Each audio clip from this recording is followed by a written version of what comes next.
नमस्कार, India voice देख रहे हैं आप और मैं हूं आपके साथ शिवम दुबे। बुलेटिन की शुरुआत करेंगे कठुआ जिले में आतंकी हमले के बाद अब डोडा में आतंकियों और सुरक्षा बलों के बीच मुठभेड़ की सूचना मिली है। इस दौरान दोनों ओर से गोलीबारी की जा रही है। जानकारी के अनुसार कठुआ जिले में सेना की गाड़ी पर हमले के बाद सुरक्षा बलों की तरफ से पूरे जम्मू कश्मीर में सर्च ऑपरेशन चलाया जा रहा था। इस दौरान सुरक्षा बलों को डोडा जिले के ऊपरी इलाकों में गोली गादी जंगलों में आतंकवादियों की मौजूदगी की सूचना मिली। सूचना मिलने के बाद सुरक्षा बलों के इलाकों की घेराबंदी कर सर्च ऑपरेशन शुरू किया गया।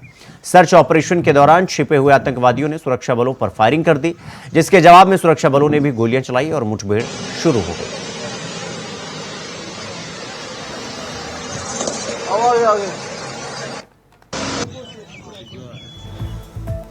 इस खबर पर हमारे साथ हमारे सहयोगी शुभम बोगल जम्मू कश्मीर से जुड़ गए हैं। शुभम, आतंकियों से मुठभेड़ की सूचना है, इस पूरे मामले में, इस पूरी गोलीबारी को लेकर, आतंकियों के हमले को लेकर क्या जानकारी, क्या अपडेट आपके पास? बिल्कुल शुभम, आपको बताते चले तो कल कठुआ में जिस तरीके से पाकिस्तानी आतंकवादियों ने आर्मी के काफिला जो जा रहा था वहां पर ग्रेनेड फेंका और उसके बाद ताबड़तोड़ फायरिंग शुरू कर दी गई। उसके बाद आपको बताएं तो कल जो है वो हमारे 5 जवान शहीद हो गए और पाकिस्तानी आतंकवादी जो है वो वहां से भाग निकले और लगातार उस जम्मू कश्मीर के कई इलाकों में सर्च ऑपरेशन चल रहा था। उसी के साथ साथ आपको बताते चले तो अब जो खबर आ रही है कि जो डोडा का इलाका है वहां पर भी जो है वो मुठभेड़ जो है वो फिलहाल शुरू हो चुकी है। आप जानते हैं कि वो जो इलाका है वो जंगली इलाका है और सर्च ऑपरेशन जो है वो लगातार सुरक्षा बलों का चल रहा था और सूचना मिलने के दौरान जब उस पूरे एरिया को कॉर्डन कर लिया गया तो वहां पर आपस में दोनों तरफ से जो है वो लगातार ताबड़तोड़ फायरिंग होना शुरू हो गई। जी शुभम, ये जो डोडा जिले में आतंकियों से मुठभेड़ हो रही है, इसमें किसी आतंकी के मारे जाने की खबर या जवानों के घायल होने की कोई खबर? बिल्कुल शुभम, आपको बताते चले तो फिलहाल जो है ऐसी कोई भी खबर जो है वो निकलकर सामने नहीं आई है, पर यह जरूर बताया जा रहा है कि कुछ ही समय पहले जो है वो वहां पर इनकाउंटर शुरू हो चुका है और 3 से 4 आतंकवादी जो है वो होने की जो है वो खबर मिल पा रही है। आपको बताते चले, जानकारी के अनुसार बताया जा रहा है कि वहां पर जो एरिया है वो जो है वो जंगल एरिया है और वहां पर जो है आर्मी जब कॉर्डन कर लेती है तो वहां पर जो है वो दोनों तरफ से फायरिंग होना शुरू हो जाती है। जी ठीक है शुभम, बहुत बहुत धन्यवाद आपका हमसे जुड़ने के लिए और इस खबर पर जानकारी हमारे साथ साझा करने के लिए। तो रुक करेंगे अगली खबर की ओर। मुरादाबाद में पूर्व सांसद एसटी हसन का एक बयान सामने आया है, जिसमें प्रशासन की तरफ से मुहर्रम के जुलूस में शस्त्रों पर पाबंदी लगाने पर एसटी हसन ने निशाना साधते हुए यह कहा कि पाबंदी सब पर बराबर होनी चाहिए। सारे धर्म के लोगों के धार्मिक जुलूसों पर अस्त्र शस्त्र की पाबंदी लगनी चाहिए। मैं कहता हूं इसकी जरूरत क्या है? पिछले 200-300 सालों से यह चला आया है। लोग अस्त्र शस्त्र की अपनी कला दिखाते हैं, लाठी डंडा सब चलाते हैं। मेरे संज्ञान में नहीं है कि एक भी आदमी की मौत इससे हुई हो। इसमें रोकने की क्या जरूरत? अगर रोका है तो ईमानदारी से सब पर रोकना चाहिए। ऐसा नहीं होना चाहिए कि लोग हैं और डीजे लेकर चलते हैं, लोगों के दिल धड़कते हैं, खिड़कियां झंझना जाती हैं, उन पर भी रोक लगाई जाए। देखिए, पाबंदी अगर है तो सब पे बराबर की होनी चाहिए। सारे वर्गों के धार्मिक जुलूसों पे अस्त्र शस्त्र प्रदर्शन की पाबंदी हो, कोई इतराज नहीं है। लेकिन मैं पूछता हूँ उसकी जरूरत क्या है? पिछले 200-300 सालों से तो ये काम होता चला आया है। अस्त्र शस्त्र लोग दिखाते हैं, अपनी कला दिखाते हैं, चला के लाठी डंडा और क्या क्या तलवार वगैरह दिखाते हैं। मेरे संज्ञान में तो नहीं है कि आज तक कोई किसी एक आदमी की भी उससे मौत हुई हो। तो इसमें रोकने की जरूरत क्या है? और अगर फिर भी रोका है तो ईमानदारी से सब पे लागू होना चाहिए। ऐसा नहीं होना चाहिए कि जैसा हमने देखा है कि अब इतने हैवी डीजे लेके लोग चलते हैं कि लोगों के दिल धड़कने लगते हैं, खिड़कियां झंझनाने लगती हैं, गाड़ी के अंदर वाइब्रेशन आते हैं, कार के अंदर बीमार आदमी दूर चले जाते हैं सड़क से कि इतनी तेज चल रहे हैं। लेकिन सुप्रीम कोर्ट के आदेश और मुख्यमंत्री जी के आदेश तो यही है कि एक लिमिट में वो बने, जिसकी लिमिट 60 डेसिमल है। तो इस समाजवादी पार्टी के सांसद सनातन पांडे ने हाथरस कांड पर बयान दिया। उन्होंने, सनातन पांडे ने यह कहा है कि हाथरस कांड में भोले बाबा को क्लीन चिट दे दिया है। उन्होंने इस पूरी घटना का जिम्मेदार प्रशासन और आयोजकों को ठहराया। सरकार पर भी हमला बोला है। उन्होंने कहा कि मौजूदा सरकार वेंटिलेटर पर है, वेंटिलेटर हटते ही सरकार पर गाज गिरेगी और सपा का पीडीएफ फॉर्मूला हिट हो जाएगा। तो वहीं इस दौरान सनातन पांडे ने हिंदू हिंसक बयान पर भी सफाई दी। साथ ही प्रधानमंत्री के वाराणसी से चुनाव जीतने पर कहा कि वो बड़ी मुश्किल से चुनाव जीते, रुझान प्रधानमंत्री के खिलाफ थे।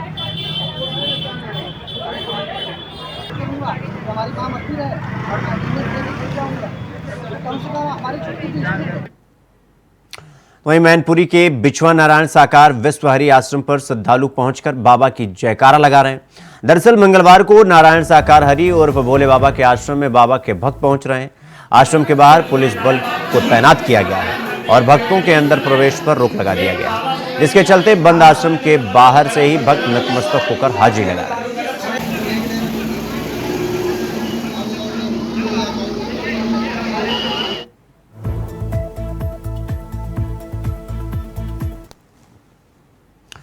तो दिल्ली पुलिस की क्राइम ब्रांच ने मंगलवार को इंटरनेशनल ऑर्गन ट्रांसप्लांट रैकेट का खुलासा किया है। मामले में इंद्रप्रस्थ अपोलो अस्पताल की एक महिला डॉक्टर समेत 7 लोगों को गिरफ्तार किया गया है। क्राइम ब्रांच के डीसीपी अमित गोयल ने यह बताया कि इस रैकेट का मास्टरमाइंड एक बांग्लादेशी है। डीसीपी अमित गोयल ने बताया कि हमने एक डोनर्स और रिसीवर को भी गिरफ्तार किया है। रैकेट में शामिल रसेल नाम का एक व्यक्ति मरीजों और डोनर्स की व्यवस्था करता था।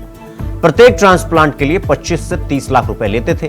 यह रैकेट 2019 से चल रहा था। एक चर्चित अखबार की रिपोर्ट के मुताबिक गिरफ्तार महिला डॉक्टर की पहचान 50 साल की डॉक्टर विजया कुमारी के रूप में हुई है। वह फिलहाल निलंबित है और वह ऑर्गन ट्रांसप्लांट रैकेट के साथ काम करने वाली अकेली डॉक्टर है। उन्होंने नोएडा स्थित एक निजी अस्पताल में 2021 से 23 के दौरान लगभग 15 से 16 ऑर्गन ट्रांसप्लांट किए थे।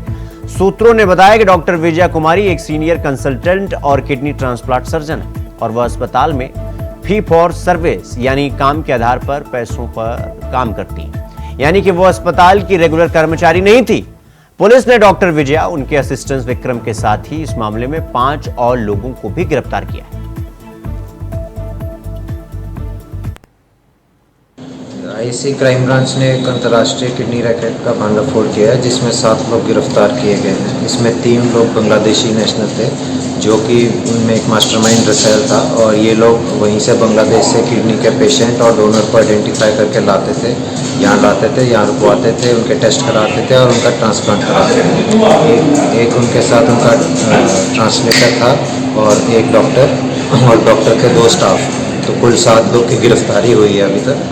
इसमें ये लोग बांग्लादेश में जनरली डायलिसिस सेंटर वगैरह से आइडेंटिफाई कर लेते थे किडनी पेशेंट्स, और डोनर जो गरीब लोग होते थे उनको ले आते थे कि आप ट्रांसप्लांट देने के लिए तैयार हैं पैसों के लिए, नहीं तो कुछ लोग को जॉब नौकरी का झांसा देते थे, आपको काम सिखाएंगे, नौकरी दिलाएंगे, और जब यहाँ आके मेडिकल टेस्ट करवा के फिट पाए जाते थे तो उनसे फिर कह के पैसे का लालच दे के उनकी ट्रांसप्लांट कराते थे। फिर उनके कागज़ वगैरह नकली बनवा के यहाँ पे उनका ये डॉक्टर्स जो थे उनका स्टाफ और वो मिलकर उनका कागजात वगैरह पूरे करवाते थे और फिर उनका ट्रांसप्लांट कराते थे। तो वहीं बाराबंकी में रामसनेही घाट एसडीएम के खिलाफ वकीलों का गुस्सा फूट पड़ा है। वकीलों ने एसडीएम के खिलाफ जमकर प्रदर्शन करते हुए नारेबाजी की। वकीलों का आरोप था कि एसडीएम भ्रष्टाचार में लिप्त है और कोई भी कार्य यहां बगैर लेन देन के नहीं होता, यानी घूस के नहीं होता है। वकीलों ने तहसील में प्रदर्शन करते हुए एसडीएम को तत्काल हटाए जाने की मांग की है। साथ ही एसडीएम को नहीं हटाने पर वकीलों ने कार्य बहिष्कार की भी चेतावनी दी है।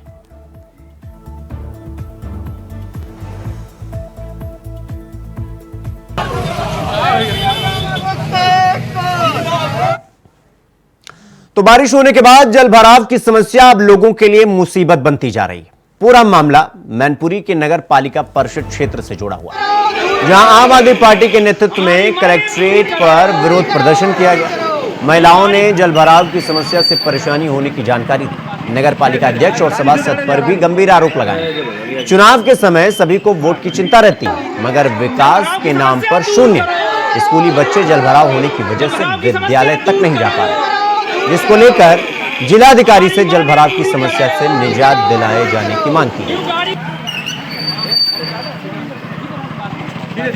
लोगों ने प्रोटेस्ट मोहल्ले में किया था। हमें लगा कि प्रशासन जो है मामले को संज्ञान में लेगा और हमारी आप लोगों ने न्यूज़ भी निकाली थी सभी प्रिंट मीडिया में, लेकिन आज तक कोई अधिकारी मोहल्ले में नहीं पहुंचा है। मोहल्ले में जल भराव की समस्या है और जल भराव की समस्या के कारण मोहल्ले में जो पढ़ने वाले बच्चे हैं वो बाहर नहीं आ पा रहे हैं। मोहल्ले में जितनी भी प्रेग्नेंट लेडीज हैं वो गिर करके कहीं ना कहीं उनकी जान को खतरा है और कहीं ना कहीं बहुत सारी समस्याएं। 1 महीने के लिए हमारी माताएं बहनें अपने घरों में कैद हो जाती हैं। 1 महीने तक कोई घर से बाहर नहीं निकलते और सब्जी वगैरह जो है 2-2, 3-3 महीने के लिए इकट्ठी लेनी पड़ती है, क्योंकि 15 साल से ये मकान बने हुए हैं और अभी तक सरकार जो है बिल्कुल सुनने को तैयार नहीं है, प्रशासन सुनने को तैयार नहीं है।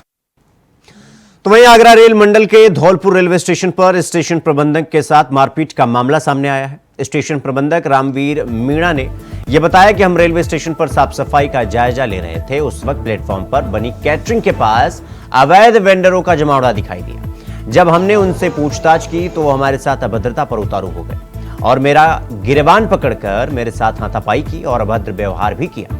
मुझे जाति सूचक शब्दों से भी अपमानित किया गया। इस घटना से धौलपुर रेलवे स्टेशन पर वेंडरों की दादागिरी साफ साफ दिखाई दे रही है। घटना के बाद स्टेशन प्रबंधक ने धौलपुर आरपीएफ पोस्ट पर सूचना दी और आरपीएफ थाना भरतपुर पर शिकायत दर्ज कराई। सफाई का निरीक्षण कर रहे थे और वहाँ पर पहुँचे तो देखा कि वहाँ पर बहुत सारे वेंडरों का तांता लगा हुआ था। उनसे पूछी कि तुम कैसे हो, क्या हो, तो अगर हम सब इस कैंटीन वाले ने चला रखे हैं। कैंटीन वाले से मैं जाके पूछ रहा था कि क्या तुम्हारे वेंडर का, तुम्हारे ऑफर सिर्फ 6 वेंडर है। इतनी में वो बगल में खड़ा हुआ आशीष शर्मा आ गया। वो कह रहा तुम कौन हो, तुम क्या हो, अपना आई कार्ड दिखाओ। मैंने कि मैं स्टेशन प्रबंधक हूँ।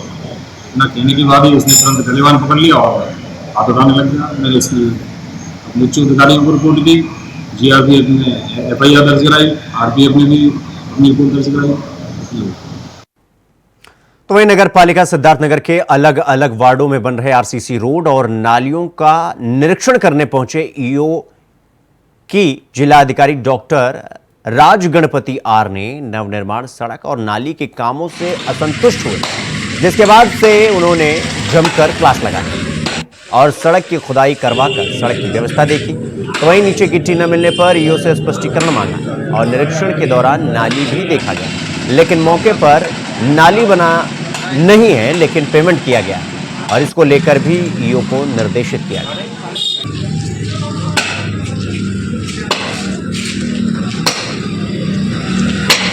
देखिए, कल नगर पालिका नौगढ़ में हमने निरीक्षण किया है। नगर पालिका का काम जैसे इंटरलॉकिंग और सीसी का निर्माण का संबंध में कार्य का निरीक्षण किया।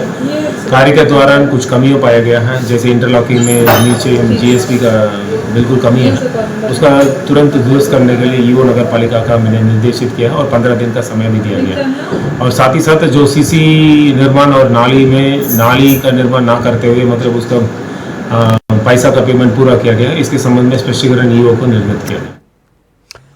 रुक करेंगे अगली खबर की ओर। हरदोई में स्टीयरिंग फेल होने से बस सड़क के किनारे झोपड़ी में जा घुस गई। हादसे में 4 लोगों की मौत हो गई और 6 लोग गंभीर रूप से घायल, जिनमें 3 की हालत फिलहाल नाजुक बताई जा रही है। हादसे के वक्त घर के लोगों के अलावा झोपड़ी में मेहमान भी आए हुए थे, जो दुर्घटना का शिकार हो गए।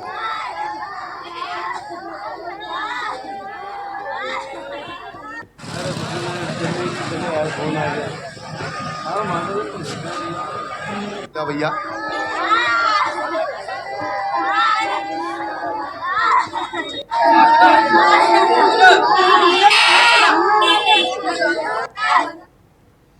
तो वहीं गाजीपुर में ट्रिपल मर्डर का पुलिस ने खुलासा किया है। दरअसल आपको बता दें कि पुलिस ने मामले का खुलासा करते हुए यह जानकारी दी कि एक शख्स ने खुद ही अपने पिता और माता और भाई की सोते समय गला काटकर उसकी हत्या कर दी। उनकी मामला प्रेम प्रसंग से जुड़ा हुआ बताया जा रहा है, जहां 2 साल से युवक एक लड़की से प्यार करता था, लेकिन घर वाले शादी के लिए राजी नहीं थे।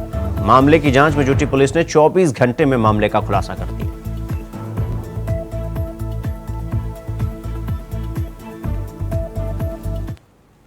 तो बुलेटिन में रुकेंगे एक छोटे से ब्रेक के लिए। खबरों का सिलसिला जारी है, फौरन लौट रहे हैं। ब्रेक के बाद एक बार फिर आप सबका स्वागत है मेरे साथ। रुक करेंगे अगली खबर की ओर। दिल्ली में लगातार हो रही बारिश लोगों के लिए आफत बनकर आई।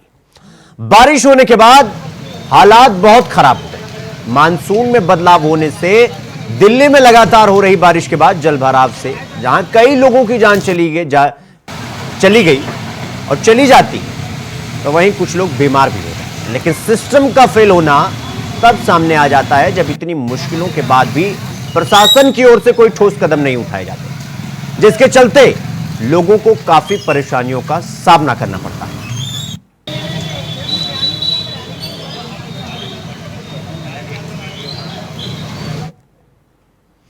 तो वहीं मैनपुरी के ज्योति तिराहा से एक मामला सामने आया है, जहां उधारी के पैसे मांगने गई महिला को पेट्रोल डालकर जिंदा जलाने की कोशिश की, जिसे गंभीर हालत में अस्पताल के इमरजेंसी वार्ड में भर्ती कराया गया है। आपको बता दें कि महिला बुरी तरह से जल गई और उसकी हालत गंभीर बताई जा रही है। सूचना मिलने पर पहुंचे क्षेत्राधिकारी नगर अशोक कुमार चौहान पीड़ित महिला से घटना की जानकारी जुटाने में लगे।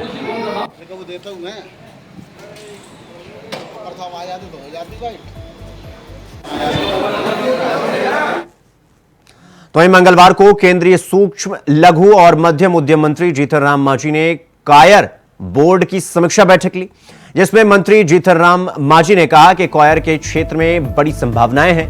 यह देश की ग्रामीण अर्थव्यवस्था को आत्मनिर्भरता की ओर ले जाने में महत्वपूर्ण भूमिका निभा रहा है और केंद्र सरकार हर संभव इसे आगे बढ़ाने के लिए प्रतिबद्ध है। मांझी ने कहा कि छोटे उद्योगों को बढ़ावा देना हमारी सरकार की प्राथमिकता है। कायर के उद्यमी ज्यादातर दक्षिण भारतीय गांवों में हैं और उन्हें हर संभव मदद दी जानी चाहिए। इससे ग्रामीण और कस्बाई क्षेत्रों में परंपरागत काम करने वालों को मदद मिलेगी और इसके साथ ही रोजगार के नए अवसर भी पैदा होंगे। इतना ही नहीं, उन्होंने यह भी कहा कि प्रधानमंत्री के लघु उद्योगों को सशक्त बनाते हुए विकसित भारत बनाने के संकल्प को पूरा करने में सभी छोटे उद्यमियों को सार्थक भूमिका निभानी चाहिए। इससे हमारे देश की अर्थव्यवस्था को भी मजबूती मिलेगी।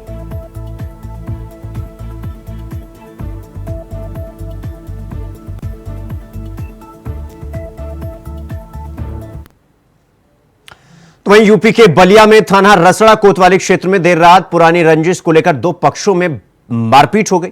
मारपीट में दोनों पक्षों को गंभीर चोटें आईं। मारपीट में बीच बचाव करने आई महिला गंभीर रूप से घायल हो गई। हालांकि घायलों को अस्पताल ले जाया गया, जहां डॉक्टर घायल महिला को मृत घोषित कर दिया। डॉक्टर ने पुलिस ने अब इस मामले की जांच शुरू कर दी है। कि अमहर उत्तर पट्टी में दो बच्चों के बीच में मारपीट हो रही थी, जिसमें बीच बचाव के क्रम में रमावती नाम की महिला आई, जिनसे मारपीट में महिला को गंभीर चोट लग गई। इलाज के लिए ले जाते समय महिला की मृत्यु हो गई। इस संबंध में प्राप्त तहरीर के आधार पर सुसंगत धाराओं में अभियोग पंजीकृत किया गया। इस प्रकरण में द्वितीय पक्ष को भी चोटें आई थी। उनके परिवारजन द्वारा जो तहरीर दी गई उसके आधार पे उनका भी एफआईआर पंजीकृत किया जा रहा है। प्रकरण से संबंधित अभियुक्तों को पुलिस कस्टडी में लेकर पूछताछ की जा रही है। मौके पर शांति व्यवस्था है। आगे की जो भी अग्रिम कार्रवाई होगी उसके संबंध में अवगत कराया जाएगा। तो वहीं अमेठी में एक बार फिर तेज रफ्तार का कहर देखने को मिला है। आपको बता दें कि प्रयागराज से सुल्तानपुर हाईवे पर तेज रफ्तार कार अनियंत्रित होकर सड़क किनारे खड़े ट्रक में जा घुसी। टक्कर इतनी भीषण थी कि कार के परखच्चे यानी पुर्जे उखड़ गए। हादसे में कार सवार गंभीर रूप से घायल हो गया, तो वहीं बाकी लोग बाल बचे। हादसे की सूचना पर पहुंची पुलिस ने घायल को इलाज के लिए अस्पताल भिजवाया और जांच पड़ताल में जुट गई।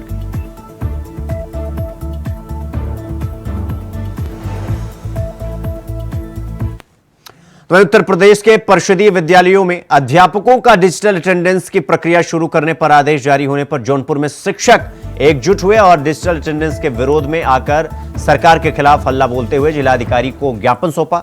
जौनपुर के शिक्षकों का यह कहना है कि सरकार का यह आदेश अव्यवहारिक है। सरकार के इस आदेश के विरोध में अध्यापकों ने जिलाधिकारी कार्यालय पहुंचकर मुख्यमंत्री को ज्ञापन सौंपा और जिम्मेदार अधिकारियों के सामने अपनी बात रखी।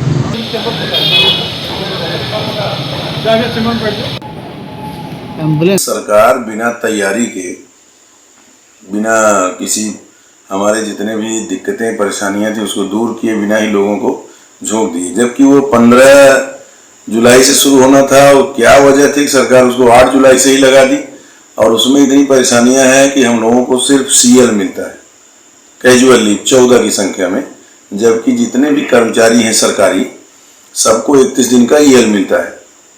हम लोग को कहा जाता है कि आप गर्मी की छुट्टी लेते हैं, भाई गर्मी की छुट्टी हमको मत दीजिए, 31 दिन का ईएल और 14 दिन का सीएल हाफ डे लीव की व्यवस्था ये करें और पेरेंट केयर लीव की व्यवस्था करें, तो हम ऑनलाइन अटेंडेंस देने को तैयार हैं, हमें कोई दिक्कत नहीं। लेकिन ऐसे सैकड़ों वीडियो हम लोगों ने माननीय महानिदेशक महोदय को भेजा है जिसमें स्कूल आधे आधे डूबे हुए हैं, गांव में रास्ता नहीं है, लोग पहुंचेंगे कैसे, इसकी कल्पना इन्होंने नहीं किया। सरकारी बिल्डिंगों में बैठ करके, एसी में बैठ करके उसकी कल्पना ही नहीं कर पाए कि वहां पहुंचना कितना दूभर है।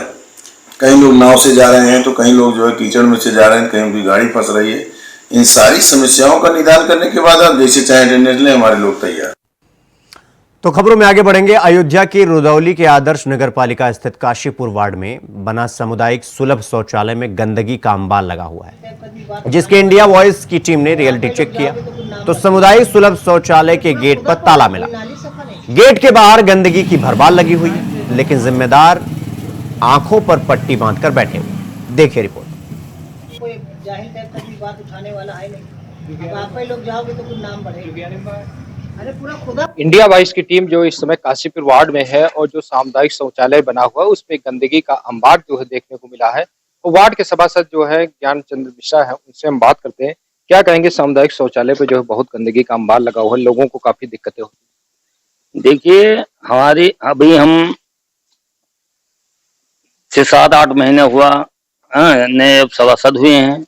हम प्रयास कर रहे हैं कि ईओ को नगर पालिका के सब लाकर शासी अधिकारी को मौके पर निरीक्षण किया और ईओ साहब ने देखा तो उन्होंने कहा कि ये छत अगर गड़बड़ है या बनने के योग्य है तो नया बन जाएगा, नहीं तो इसका मरम्मत हो जाएगा। और इस समय काशीपुर वार्ड में हमारे मानापुर में इंटरलॉकिंग भी लग रही है, वहाँ काम खत्म होने के बाद इस समय बंधुआ है, बगल है हमारा वार्ड है, बंधुआ पर भी इंटरलॉकिंग और नाली की व्यवस्था हो रही है। सामुदायिक शौचालय का नंबर कब तक है? ये सामुदायिक स्वास्थ्य ये शौचालय का कोशिश कर रहे हैं कि महीना खाड़ के अंदर में इसकी व्यवस्था हम कराएंगे।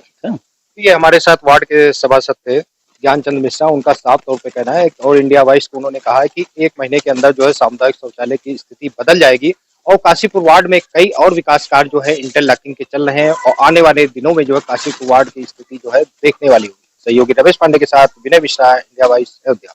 तो रुदौली नगर पालिका में सार्वजनिक शौचालय का निर्माण कार्य तो करा दिया गया, लेकिन वहाँ की सफाई व्यवस्था को लेकर के इंडिया वॉइस दिखाएगी कि सफाई व्यवस्था क्या है, क्योंकि ईओ द्वारा जो सफाई व्यवस्था की भी बहुत दावे किए जा रहे हैं। तो इस समय इंडिया वॉइस की टीम जो है काशीपुर वार्ड में बने जो है सामुदायिक शौचालय पे है और कैमरा पर्सन से कहूंगा कि दिखाए कि आप देख सकते हैं साफ तौर पे जो सार्वजनिक शौचालय बना हुआ है उस पे कितनी गंदगी का अंबार लगा हुआ है। हैंडपंप भी लगा हुआ है, हैंडपंप की भी स्थिति देख सकते हैं कि जाने का कोई रास्ता नहीं है। तो यहाँ पे कुछ लोग भी हैं, उनसे भी यहाँ पे बात करते हैं। क्या कहेंगे, कितनी गंदगी यहाँ पे शौचालय पे आपके है? गंदगी यही घर के पास गंदगी रहा, कोई आवत जात नहीं, जो आवत वही कहा गंदगी बहुत, मगर पूरा पानी भरा, ऊपर निकलता नहीं। शौचालय में किसी को जाना हो तो कोई नहीं, ताला लगा है, कहाँ जाए।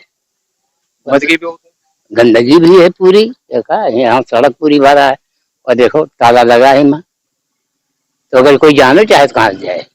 तो कभी आपने वार्ड के जो सभासद हैं या चेयरमैन से? सब लोग देखा थे, यही मोहल्ले के आए, सब आवा, चेयरमैन आए, वो आए, सब लोग देखे, समस्या दूर नहीं हुई।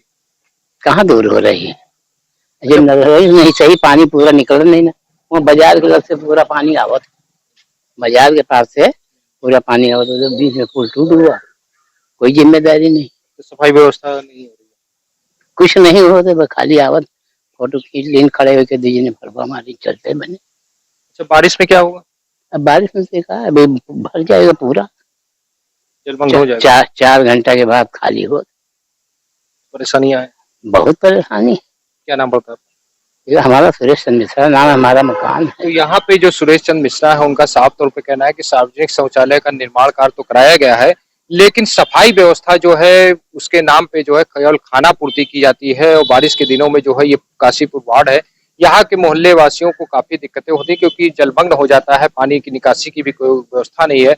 और इंडिया वाइज भी लगातार जो है जल निकासी को लेकर के दिखा रहा है और सार्वजनिक शौचालय की स्थिति जो है काफी गड़बड़ है, उसको लेकर के यहाँ पे कुछ और भी लोग हैं, उनसे भी यहाँ पे बात करते हैं कि क्या कहते हैं कि यहाँ पे जो सामुदायिक शौचालय बना हुआ है उसकी स्थिति यहाँ पे क्या है, कितनी गंदगी गंदगी आपके यहाँ? गंदगी तो बहुत रहती है, पानी बस मतलब गिरता है तो पूरा वहाँ सड़क तक जाता है, या आने जाने में भी दिक्कत होती है, नाला बन जाए, निकासी भी नहीं आगे जाने के लिए, सुअर भी आती है, नल भी नहीं चल रहा है, आने जाने में भी काफी दिक्कत होती है। कितने दिनों से ये समस्या बनी? ये समस्या काफी टाइम से चल रही है और यहाँ पे कोई ध्यान भी नहीं दे रहा है, सफाई होती ना के बराबर होती, फिर वैसे हो जाती है।